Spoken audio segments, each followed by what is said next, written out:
অন্য দিনের চেয়ে আজকের কিন্তু রান্নাটা একটু বেশিই হয়েছে, দেখতেই পাচ্ছ। বেশি তেমন কিছু না, এখানে হয়েছে পটল ভাজা, বেগুন ভাজা, আলু ভাজা, সঙ্গে কলমি শাক ভাজা, আর এখানে দেখো পনির তরকারি আর আমের চাটনি। এখন আমের সিজন, তাই আমের চাটনি। আর পনিরটা ছিল ঘরোয়া পদ্ধতিতে বানানো, একদম খাঁটি গরুর দুধ, মানে আমাদের ঘরে গরু আছে, তো গরুর দুধেই পনিরটাকে বানিয়েছে আমার শাশুড়ি মা। এখানে রান্না করেছে সমস্তটা পুরো নিরামিষ। ওনারা যেহেতু বৈষ্ণব, তো এই নিরামিষ ঠাকুর ঘরে ভোগ দেবেন, মানে প্রসাদ দেবেন, মহাপ্রসাদ। তো সেটাকে একদম পুরো মানে ঠাকুর ঘরে একদম পুরো দেওয়ার জন্যই বৈষ্ণব মতে একদম সমস্ত কিছু হয়েছে। আর এখানে দেখো আমার বরমহাশয় আমাকে একটু সিঁদুর পরিয়ে দিচ্ছে। আজকের দিনটা খুবই স্পেশাল আমাদের কাছে। তো আজকের দিনটা ছিল আমাদের কাছে কেন স্পেশাল তাও বলছি। এটা হলো আমাদের আজকের বিবাহবার্ষিকীর ছোট্ট একটা ভিডিও আমি করে রেখেছিলাম, সেটা আপলোড করা হয়নি, ব্লগ বলতে পারো ছোটো মতো। ছিল প্রথম অ্যানিভার্সারি, একদম প্রথম বছরের অ্যানিভার্সারি তোমাদের সাথে শেয়ার করলাম।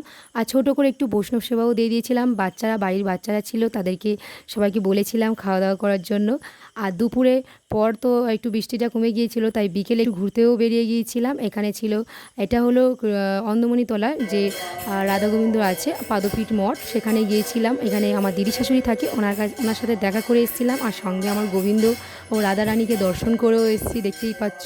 তার সুন্দর একটা ভিডিও ক্লিপ তোমাদের সাথে শেয়ার করলাম। আসার পথে কৃষ্ণচন্দ্রপুরতে একটা অ্যানিভার্সারির জন্য কেকও নিয়ে এসেছি, তাই ভাবলাম একটু সেলিব্রেট করা যায়, তাই মায়ের বাড়িতেই চলে গিয়েছিলাম। বাপের বাড়িতে গিয়ে একটু দিদি জামাইদের সাথে সেলিব্রেট করে এসেছি, আর সঙ্গে অনেক গিফটও পেয়েছি। এটা আমার বড় মহাশয় আমাকে দিয়েছিল একটা স্মার্ট ওয়াচ, আরও অনেক কিছুই দিয়েছে, ঠিক আছে। ওর তো অনবদ্য আমাকে দেওয়া, ঠিক আছে। বরের কাছ থেকে গিফট পেতে কার না ভালো লাগে।